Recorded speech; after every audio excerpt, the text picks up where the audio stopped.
नमस्कार दोस्तों, मैं दीपक गर्ग एक बार फिर से स्वागत करता हूं दोस्तों आपका अपने इस चैनल डीजी क्रिएशंस पर। तो दोस्तों, जैसा कि आप जानते हैं कि हम हर बार नए नए विषयों पर बात करते हैं संगीत में और नई नई समस्याओं पर चर्चाएं करते रहते हैं। तो दोस्तों, आज का जो विषय है वो बहुत ही ज़्यादा आई थिंक मोस्ट वांटेड है। मेरे पास बहुत सारे मैसेजेस आए, बहुत सारी कॉल्स भी आई हैं आप लोगों की। व्हाट्सएप पे आप लोगों ने बहुत सारी चर्चाएं करी हैं इस विषय में कि हम लोग हारमोनियम नहीं बजा पाते हैं, तो हारमोनियम बजाने के लिए क्या करें या किस तरीके के रियाज हम इस्तेमाल करें। आप ही में से कईयों ने मुझे ये भी बताया कि YouTube पर बहुत से इस तरीके की वीडियो हैं जिसमें हारमोनियम बताने के लिए बताया गया है कि हम इसमें हारमोनियम सिखाएंगे, लेकिन अंदर सिर्फ और सिर्फ सप्तक के बारे में ये बता रखा है, मतलब कीज के बारे में बता रखा है कि मध्य सप्तक और मंद्र सप्तक और तार सप्तक क्या चीज़ है और किस तरीके से हारमोनियम बजाना है, हारमोनियम बजाने की टेक्निक क्या है, इसके बारे में किसी ने भी बिल्कुल भी चर्चाएं नहीं करी हैं। तो दोस्तों, आज के ट्यूटोरियल में हम लोग इसी तरीके से चर्चा करने वाले हैं अपने ट्यूटोरियल में। और ट्यूटोरियल को शुरू करने से पहले, जैसे कि मैं हर बार आपसे कहता हूं कि अगर आपने अभी तक मेरे चैनल को सब्सक्राइब नहीं किया तो प्लीज़ इसे सब्सक्राइब करें, और अगर वीडियो पसंद आए तो इसे शेयर भी जरूर कीजिएगा और लाइक करना मत भूलिएगा। तो दोस्तों, वीडियो को शुरू करने से पहले अगर आप हारमोनियम सीख रहे हैं तो हारमोनियम के बारे में भी आपको जरूर पता होना चाहिए। इसके बारे में मैंने अपने चैनल पर एक पहले भी वीडियो बना रखा है जिसका टाइटल कुछ इस तरीके से कि क्या आप हारमोनियम सीखना चाहते हैं, यदि हाँ तो सबसे पहले सप्तक को समझें। वीडियो को देखने से आपको ये पता चल जाएगा कि ये मंद्र सप्तक है, ये मध्य सप्तक है और ये तार सप्तक है। और आप ये भी जानते हैं, छोटा सा मैं रिकैप ही ले रहा हूँ, कि 12 स्वर होते हैं सभी सप्तकों में। 12 ही इसमें है, 12 ही इसमें है और 12 ही इसमें है। सभी में 12-12 स्वर होते हैं। और ये 12 स्वर कौन से होते हैं? 7 शुद्ध स्वर होते हैं, सारे गामा पाधा निसा, और 5 विकृत स्वर होते हैं जिसे बोलते हैं रे गा धा नी और तीव्र मा। रे और ग और ध और नी कोमल स्वर होते हैं और मा जो होता है वो तीव्र स्वर होता है। जैसे कि आप देख रहे हैं, सा रे गा मा पा धा नी सा, ये 7 शुद्ध स्वर हैं। ये है कोमल रे और ये कोमल गा, और उसके बाद में ऐसे ही ये ग है और ये मा है। मा के बाद जो ये स्वर है ये है तीव्र मा, और ये पा, और उसके बाद ये कोमल धा, और ये धा, ये कोमल नी, ये शुद्ध नी और ये सा। तो इसी तरीके से सभी स्वर जो हैं सभी सप्तकों के अंदर पहले से ही होते हैं। तो दोस्तों, गायकों की बहुत सारी टाइप्स होती हैं। कुछ ऐसी टाइप होती हैं जिसके अंदर जो गायक होता है वो हारमोनियम बजाता है और हारमोनियम बजाकर ही गायकी करी जाती है। तो इस तरीके के गायकों में ज़्यादातर आप देखेंगे जो क्लासिकल सिंगर्स होते हैं या फिर जो गज़ल गाते हैं, और गज़ल गाने वाले जो गायक होते हैं वो यूजुअली आप देखेंगे सिर्फ हारमोनियम को खुद ही प्ले करते हैं और खुद ही गाते हैं। तो अगर आप इस तरीके की गायकी करना चाहते हैं तो बिना हारमोनियम सीखे तो आप ये कर ही नहीं पाएंगे। तो इसके लिए हारमोनियम आना बहुत ही ज़रूरी है। तो जैसे जो बहुत अच्छे इंस्टीट्यूट होते हैं जहाँ बहुत अच्छे से सिखाया जाता है, वो अगर आप एक अच्छे गायक बनना चाहते हैं तो वो आपको यही सजेस्ट करेंगे कि सा और पा स्वर को दबाकर ही गायकी करें। और अगर आप हारमोनियम को बजाकर गा रहे हैं, हो सकता है आप सही नहीं भी गा रहे हो, लेकिन हारमोनियम का साउंड मिलते ही आप उसको करेक्ट कर लेते हैं।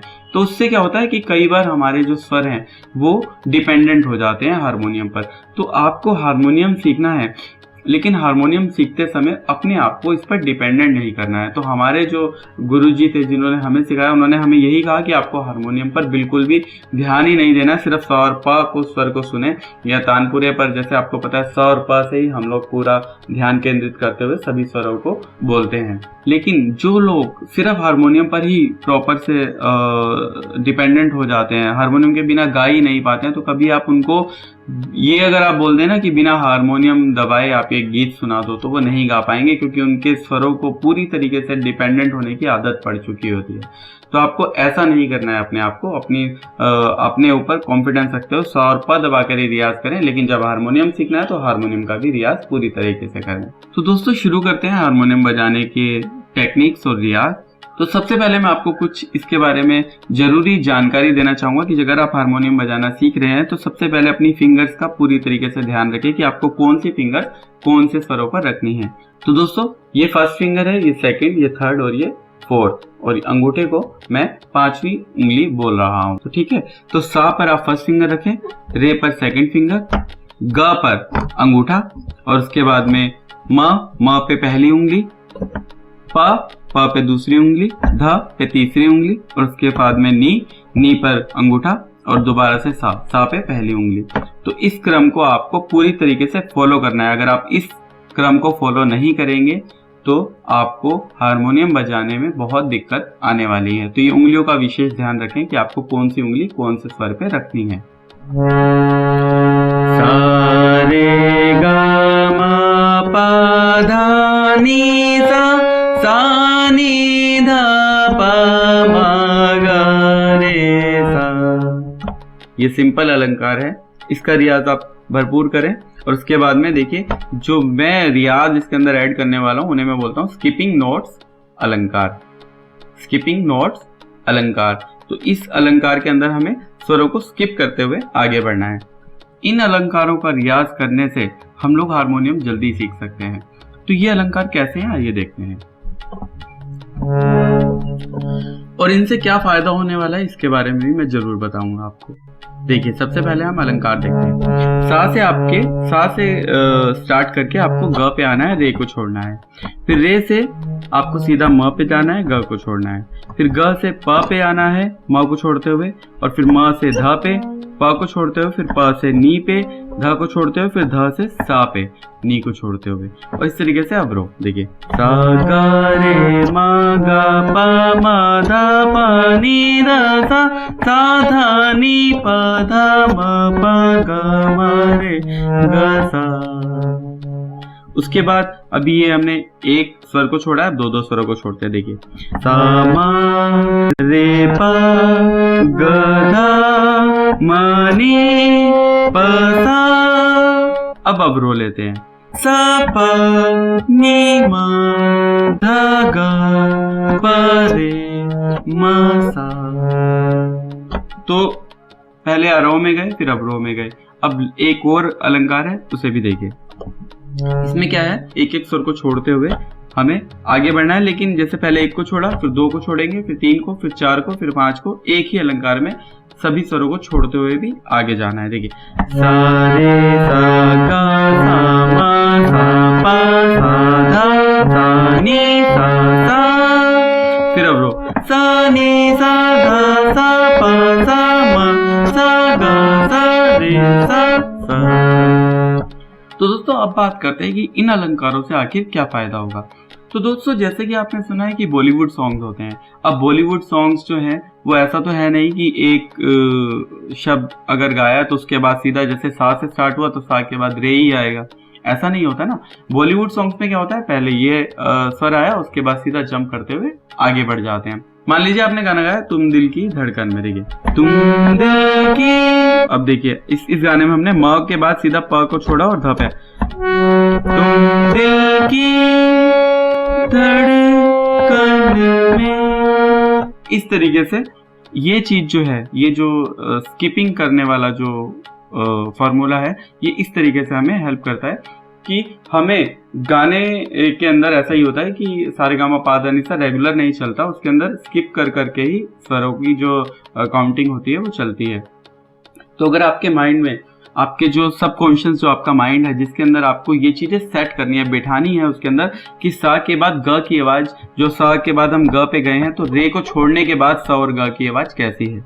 अब रे से हम म पे जा रहे हैं तो ग को छोड़ते हुए जा रहे हैं, तो इन दोनों इसकी आवाज कैसी है। अब म से धा पे गए तो प को छोड़ते हुए गए तो उसकी आवाज कैसी माइंड में सेट आ रही है। अब स के बाद हम रे और, अब दूसरे अलंकार में जैसा हमने बताया रे और ग को छोड़ना है। अब स के बाद हम सीधा म पे गए, रे और ग को छोड़ते हो तो इसकी आवाज कैसी है, ये आपको अपने माइंड में सेट करनी है। अपने कानों में इन आवाजों को बैठाना है ताकि जब आप गाना सुने तो आपके माइंड में ये जो आवाजें हैं ये इतनी सेट हो कि जैसे ही आप गाना सुने आप समझ जाएं कि सा के बाद सीधा म लगाया गया है, सा के बाद सीधा ध लगाया गया है, या सा के बाद रे ग म जो भी स्वर है वो आपके माइंड में इतने सेट हो जाए। तो ऐसा नहीं होगा कि शुरू में ही आप एकदम से बजाने लगे। शुरू में आपको मेहनत करनी पड़ेगी, दिमाग लगाना पड़ेगा। जैसे मान लीजिए आप गाना बजा रहे हैं आशिकी फिल्म का, देखिए हम, अब आपको ते ढूंढना है। ते की आवाज निकालते हुए ते को अपना वहीं स्टेबल रखिएगा, चाहे आपको स्वर मिले या ना मिले। अगर वो ते का स्वर हम यहाँ हम मिल गया। उसे आप चाहे तो यहाँ से भी हम ले सकते हैं, हम चाहे तो आप हम इससे भी बना सकते हैं, हम। जैसे मैंने बताया हारमोनियम के सभी स्वर सा हैं, किसी भी स्वर को लेते हुए आगे के स्वर सारे चेंज होते चले जाएंगे।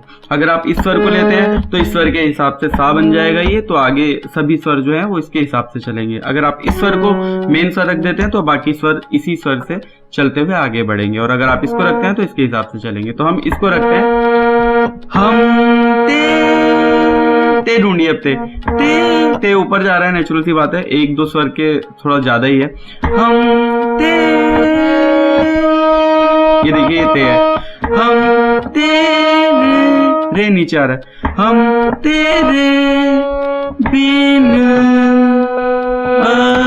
अब आ रहा है, रे नीचे आ रहा है, रे यहाँ नहीं आ रहा है, रे यहाँ आ रहा है, रे यहाँ आ रहा है, अब रह नहीं सकते तेरे बिना क्या वजूद मेरा।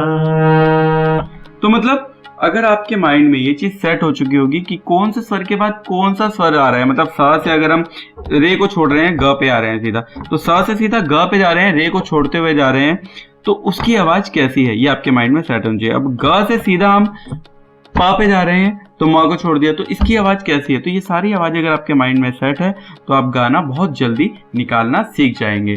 इसके अलावा जैसे मैंने आपको ये तरीका बताया कि सा से रे की आवाज को अपने माइंड में रखिए, मतलब सा हम ते बिल्कुल जैसा आप बोलते रहेंगे वही उनके हम ते, ये बिल्कुल ठीक आ रहा है। तो इस तरीके से आप स्वरों को मिलाते हुए भी आप गाना बना सकते हैं। तो जब आप गाना बना लेंगे पूरा तो क्या होगा, थोड़ी सी आपको परेशानी जरूर आएगी, मेहनत लगी शुरू में, आपको हो सकता है 1 घंटा तक लग जाए गाना निकालने में, लेकिन नेक्स्ट टाइम जब आप गाना निकालेंगे तो तब आपका समय आधा हो जाएगा, तब आप उसी गाने को आधे घंटे में निकाल लेंगे। उसके बाद जब थर्ड टाइम निकालेंगे तो हो सकता है 15 से 20 मिनट में निकाल लें। तो क्या होगा, शुरू में 5-10 गाने निकालने में आपको दिक्कत आएगी, लेकिन उसके बाद आप इतने परफेक्ट हो जाएंगे कि आप जैसे ही हारमोनियम सुनेंगे आपके माइंड में वो कोड्स और वो स्वर जो है वो बिल्कुल सेट होंगे, क्योंकि आपका सबकॉन्शियस माइंड जो है वो इस तरीके के अलंकारों से थोड़ा सा पक गया होगा। तो दोस्तों हो सकता है शुरू में आपको दिक्कत हो, लेकिन बाद में आपके हाथ बिल्कुल चलने लगेंगे, खुल जाएंगे, और अच्छे तरीके से आपका दिमाग में भी सारी चीजें चलने लगेंगी। और एक बात और, जब आप इन रियाजों को, स्किपिंग वाले रियाज को करेंगे तो आपके गले में भी इस चीज का सुधार होना चालू हो जाएगा, क्योंकि आपके गले को भी पता चलेगा कि 2 स्वरों को छोड़कर किस तरीके से गाना है। जब आप रियाज करेंगे तो आप रियाज भी करें, तो इस तरीके से जब आप रियाज करेंगे तो आपके गले में भी जंपिंग वाली जो क्वालिटी है वो आ जाएगी। तो इस तरीके से आपके गले में भी रियाज हो रहा है। तो ऐसा नहीं कि सिर्फ हारमोनियम बजाना ही आपको आ रहा है, आपका रियाज भी हो रहा है, आपको हारमोनियम बजाने की टेक्निक से, इन टिप्स से आपका हारमोनियम बजाने का जो स्किल है वो भी अच्छा होता जा रहा है। तो दोनों चीजों में आपका फर्क पड़ रहा है। और भी स्किपिंग नोट्स अगर आपको किसी तरीके के दिखते हैं, अलंकार आप देखें, और उन अलंकारों में भी अगर आपको लग रहा है कि कुछ ये स्किपिंग वर्ड्स को, नोट्स को स्किप करके ये अलंकार बना हुआ है, तो उन अलंकारों को भी अपने इन रियाजों के साथ में शामिल कर लें। तो दोस्तों आशा करता हूँ इस टिप से आपको बहुत मदद मिलने वाली है। इसी तरीके से और भी टिप और भी जानकारी लेने के लिए बने रहें मेरे साथ। तो दोस्तों विदा लेना चाहूंगा आपसे, नमस्कार।